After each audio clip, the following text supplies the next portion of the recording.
Welcome to the Greener Way podcast, a show about people, planet, and purpose, and how investors and corporate leaders push forward in a complex world.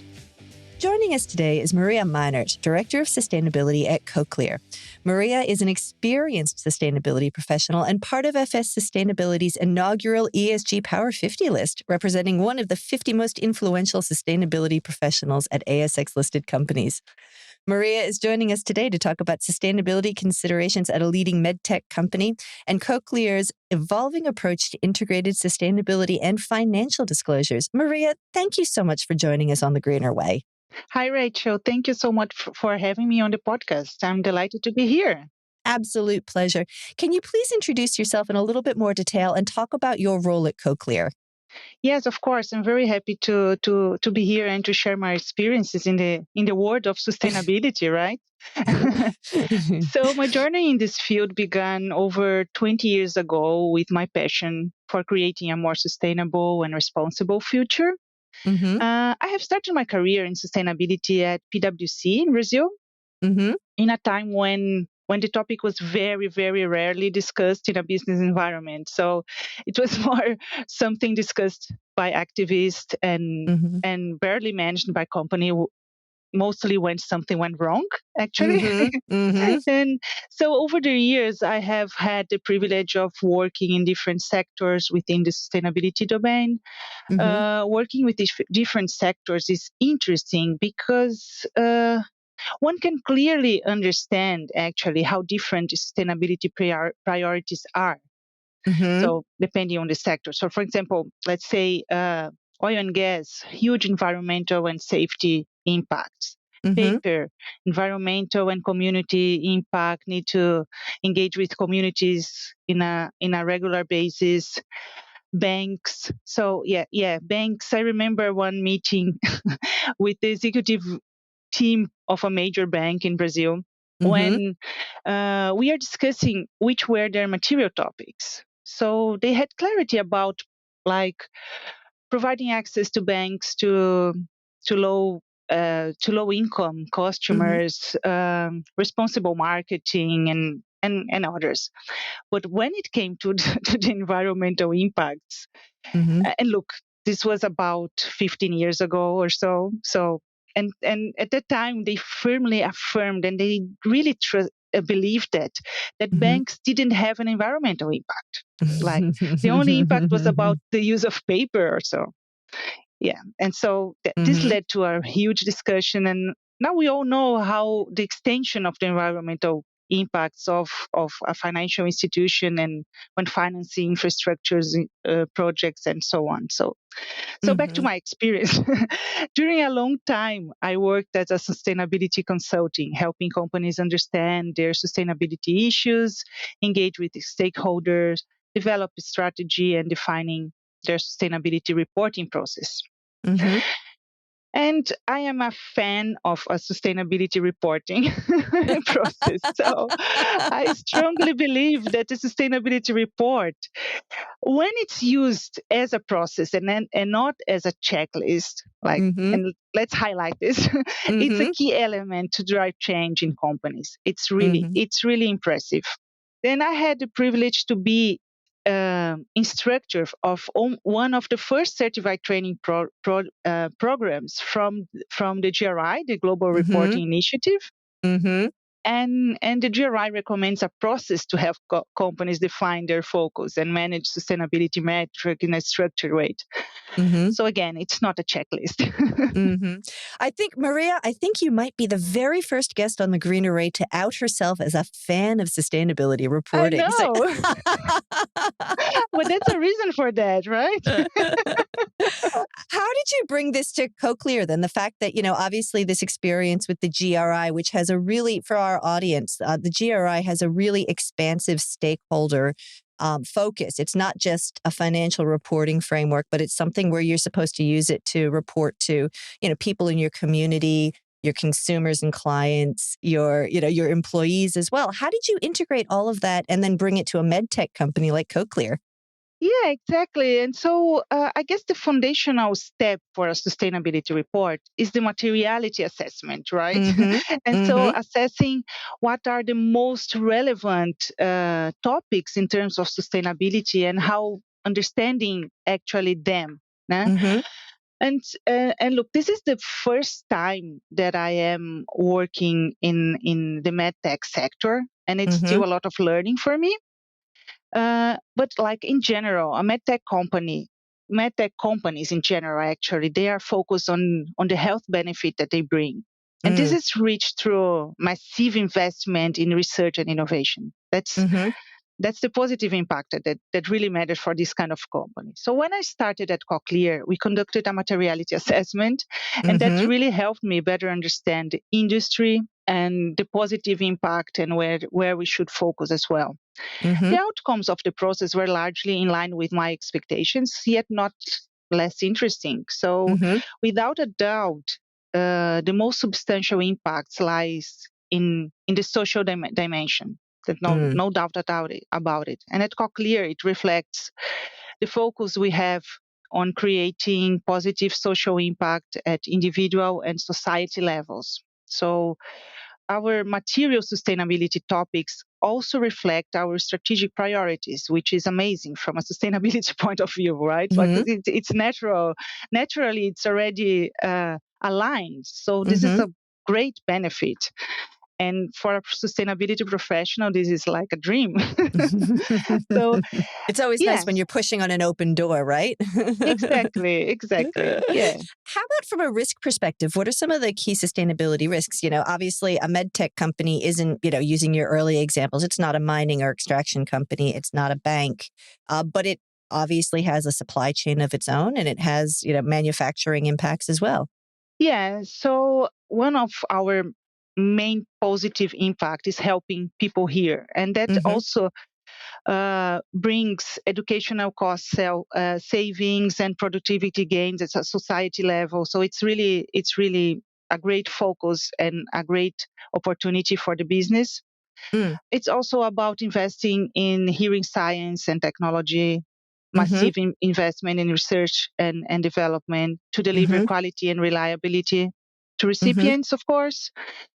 And in terms of procurement practices, it's about managing ESG risks and opportunities in our supply chain. Like Mm. as you said, we are not, even though we are not a sector where we have massive impact or an environmental huge impact, we Mm-hmm. still, of course, need to understand what are our impacts, and we need to measure and work on minimizing the impact on the environment. And Mm-hmm. so in 2022, we defined our short, medium, and long-term emission reduction targets in line with the Mm-hmm. SBTI, Mm-hmm. and we are making progress towards our targets. So Mm-hmm. as in any other sectors, the most important thing is to start measuring, Mm. and that's the value of reporting as well. Like as long as we measure, we can have a Mm. baseline and define a staggered approach to improve actually. It's really interesting that you would choose to use the SBTI, the Science Based Targets Initiative, as your reporting or your measurement framework, because that's strictly aligning you to a 1.5-degree Paris target. And I'm also given to understand that sort of the reporting obligations and the interim targets between now and 2050 are a lot more stringent than other frameworks. So that's an interesting choice for Cochlear. Yeah, it's a reference that we are using, and we're working towards this as Mm-hmm. a global organization. We think that makes sense for us. Yeah. It's really interesting. So Cochlear also recently issued its first integrated sustainability and financial report. And so just to clarify for our audience, an integrated report is one where you have one whole report where the sustainability risks and impacts are measured along with your financial report. Why did that make sense for Cochlear? And what do you think it says to your investors, your shareholders, your employees, and your customers that you're considering this as one big report? Yeah. So Rachel, it was actually a process, right? Like last year in 2022, We still prepare two separate reports, one sustainability report and one annual report. And over the previous few years, the sustainability report have progressed a lot, and the company always have used GRI as a reference and incorporating more and more metrics and targets along the time. And so the 2022 sustainability report was very well received. We made good progress. So when we started to plan the 2023 report, and we already had I already had a preference for one single report, but we started to discuss this option internally. And actually, we had several synergies between the two reports. So it made a lot of sense. And so we started to reflect how consistent about the consistency between the synergies that we have. And then we reviewed the sustainability approach aligned with the value creation model that we already had defined in the annual report previously. So it was just a natural step for us. And we worked together. The sustainability team and the investor relations teams were working together, and we decided to develop the integrated report. And we actually identified that it was the right moment for us, and it was a natural step, as I said. And so we started by reviewing and aligning the value creation model with our sustainability approach. So we don't have a separate sustainability strategies. We have a sustainability approach that is aligned with our business strategy. And yes, it was really a big step, and I'm very happy with the result. We have also been receiving very good feedback from our stakeholders so far. And of course, I know that there is always space for improvement, and we are currently focusing on preparing for the upcoming mandatory ESG requirements, like in IFRS, the European directive, the Australian climate-related information disclosure. So we are focusing in getting prepared to the mandatory requirements. So I think it was a good timing, and aligned to all this mandatory landscape that's coming up now. It's something we hear pretty consistently, both from investors and also experts, that, if you're a company that can get on the front foot around sustainability disclosures, climate disclosures, it will serve you well when it becomes mandatory because you've worked out your process. Yeah, exactly. And this is another advantage from the sustainability reporting process. A champion for sustainability reporting. We love it. Someone must be, right? I find it really interesting. We know that a report is the outcome of actions. And so you don't want to put the cart in front of the horse and focus only on the reporting. But I do find it interesting when I'm talking to people about the process of doing stuff like integrated reporting, that as they're building the case for it, getting the data for it, talking across departments and companies to this goal, they often learn things about the companies as well as their colleagues. Was that a similar sort of circumstance for you and for Cochlear? And what did you discover as you went through this reporting process? Totally. I think the reporting process is actually and again, that's why I think I like the reporting process. It's not because of all the work it requires, but it's more about finding out more and about the company. So I used to say that the sustainability report is not a report from the sustainability team, but a company's sustainability report, right? So when we and having that in mind, I think engaging with the relevant people, and it's people from many different areas that we need to involve in this process.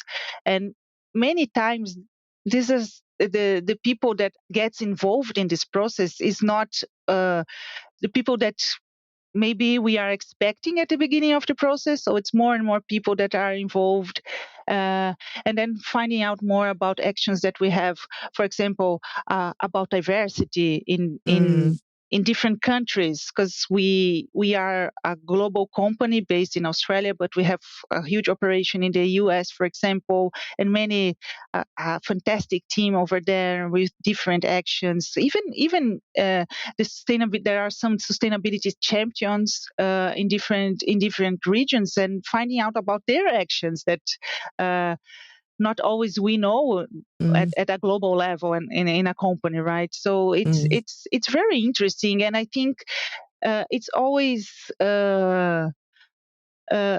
it's always nice to know how people are happy to get engaged in this kind of, when they understand why they are doing. And like I always like to reach out to people and to make them understand why we are preparing a sustainability or an annual report, and not only requesting an information, or because this is something that it's really like something else that everyone needs to do.